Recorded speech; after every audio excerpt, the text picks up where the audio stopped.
Welcome back to Full On Football, where of course we've got our keepers show tonight.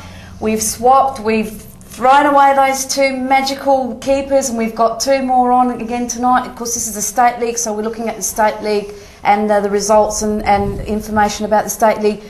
Rejoining us again is Leanne Trimboli, and with us is, as I said, a young up-and-coming keeper. He's with Sassy at the moment. They've, of course, debuted into the State League this year.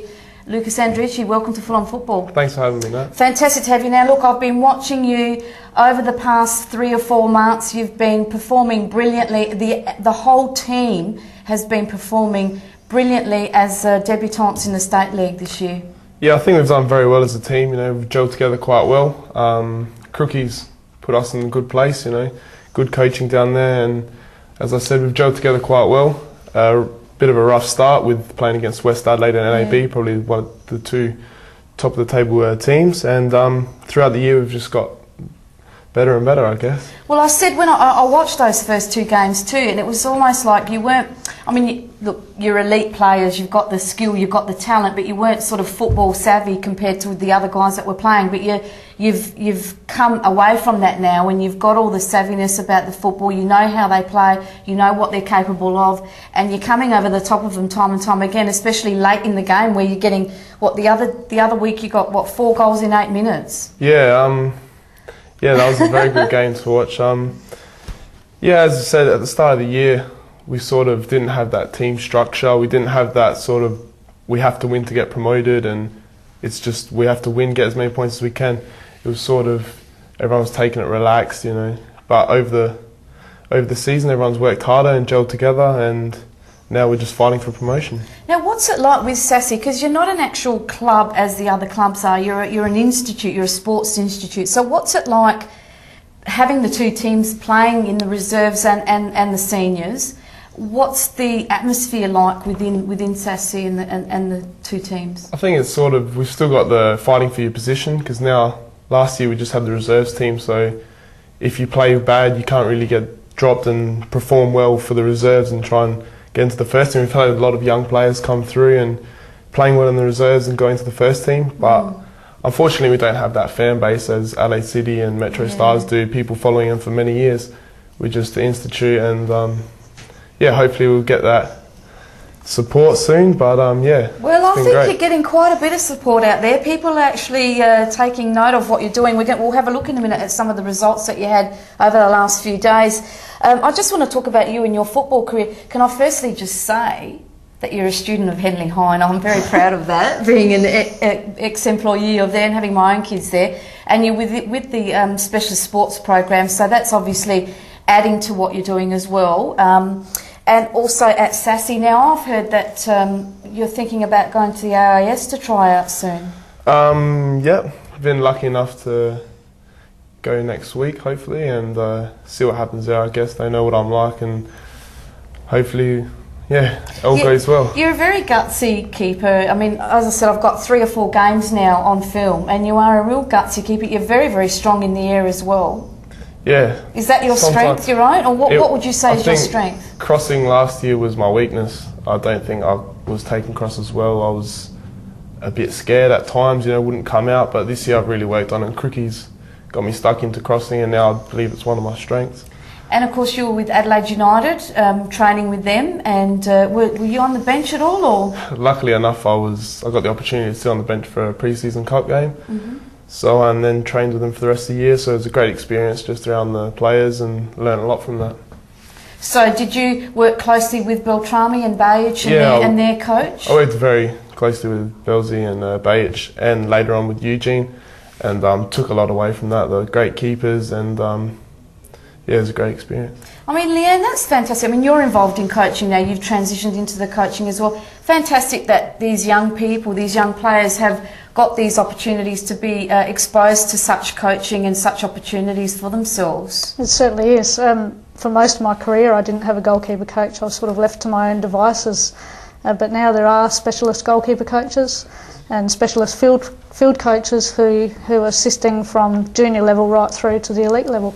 So you as a coach, How can you identify that someone is going to be a potential good keeper? Do you do that? I mean, because a lot of them do play on the field before they become keepers. As far as field players becoming goalkeepers, I look for someone who is athletic. Generally at training they like to muck around and catch the ball and pretend that they're a goalkeeper, and from there I pick up that they do actually have some skills, and I always go and have a chat to them and try and lure them into the goalkeeping scene, much to the disgust of the field player coach, but that's bad luck. Well, somebody that you described perfectly there is Sean McLaren. That's exactly right. She played on the field for 3 or 4 years. And I believe I was injured, and so they stuck her in goals one day and she actually did really well. And she's progressed. She played Australian schoolgirls as a goalkeeper this year. We went to England. That was fantastic for her. Yeah, no, it's brilliant. It's great stuff. Now, Lucas, what I want to do is let's have a look at you have played some huge amount of games over the last few weeks, and none more so than last week. You played 3 games in 4 days. Let's have a look at the results from those games. And of course you had the round 17, that was played on Thursday. You played Playford City and you lost that one, 2-1. Yep. Cutting and Singlewood scoring for Playford, and Monterosso again, one of the players, him and Costa, are always scoring goals there each and every game. And then of course on the Saturday you went up to Port Pirie and you played your round 13 match and you defeated Northern Demons and you were 2-0 down, and this is what we're talking about, you got the 4 goals in 8 minutes. Yeah, that was a very good game, along with West Adelaide, and played them probably the 2 hardest games of the season. I think there was about 16 minutes left and we're losing 2-0. Scored 1 goal, then next one came straight after. They ran our legs, I think, and our boys were luckily fit. We played extremely well and everyone's happy down there. Yeah, that's a fantastic win, that one. So let's go back to those results, and of course we had Edwards again scoring for Northern Demons and Farncombe putting up one there for himself, and then Monterosso again, Chris Pepe, Peroni and Dario Stacker. Dario Stacker, he can be very intimidating, can't he? Yeah, he's a very big boy for his age. He's a young boy and he's very quick. And a lot of defenders in the State League can't really handle his pace. He just runs straight past them and he gets a lot of fouls on him. So he's doing well, and if he keeps on the way he's going, he'll be a star of the future. Yeah, fantastic. And then of course the round 18 match played on the Sunday again in Port Pirie. That was against Port Pirie City. 5-2 to Sassy. So McGuinness scoring a double there, and Monterosso scoring a double for Sassy. Marin Taumina and Michael Alexandri, he's a specialist free kick taker, and was that from a free kick? No, that was the first goal. We just smashed it from about 30 or 35 yards out, and the wind took it a bit, but it was a great goal. That was to lead 1-0. We found it very hard at the start of the game.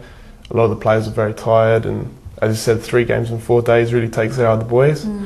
But we found our feet, and we were 1-1 at one stage, but then put a few goals past them and won. Yeah, fantastic result there. And we had people on a couple of weeks ago saying, how can you guys handle so many games? But, you have to remember, you guys are young, you're very young, you're used to these tournaments where you go away and you play 5 or 6 games in a week, and, you can get over the top of them. Let's have a look at the table after the games that were played. You wrapped up 17 games. You've only got the one now, so you sit back and watch what happens with the rest of the teams. You're on 36, Northern Demons on 26, and then we've got 4 teams on 25 points, and that's West Adelaide, Playford, NAB, and Salisbury. So everyone well and truly in it over the next few weeks. It'd be very, very interesting to see what happens there. And then huge drop down to Gawler on 7 points, and Torres on 7, and Seaford 6, and Port Pirie City on 4. And then, of course, we've got the fixtures for round 13 for this weekend. And here they are, NAB, big game here, NAB taking on West Adelaide. Who do you think will win there, Lucas? It'll be a very tight game. I think all the games this week are going to be very tight, a lot of top-of-the-table clashes. And if we played this week, we'd play against Demons. So it's the top 6 playing against each other. A lot will come from this weekend and could either make or break your season. Definitely, and we see those top two games there are all those teams that are on 25 points, so it'll be interesting. Playford are taking on Salisbury at Ramsey Park. Western District Toros are taking on Port Pirie. Gawler are at home to Seaford, and of course that round 13 match that we had the results of before, Northern Demons 2, Sassy 4, so interesting stuff. we'd really like to thank you for coming on and wish you all the best with you going over to AIS. I hope you're successful in being able to secure a scholarship over there, and you're a great guy and you play fantastically, very exciting to watch. So thank you very much for coming on. Well, thanks for having me, Nat. It's a pleasure to be on the show, and yeah, it's good to help out. And Henley High will be very proud. Make sure they get to see this too. And Leanne, look, thank you so much for coming on as well. I haven't had a lot to do with you or met you before, but I know a lot about you and what you've done for especially women's football. Fantastic stuff, and I wish you all the best when you go away in August with the schoolgirls. No worries, thank you very much. Thank you very much. And we thank them. We're going to take a short break and we're going to come back with our Mark Schwarzer segment, so stick with us.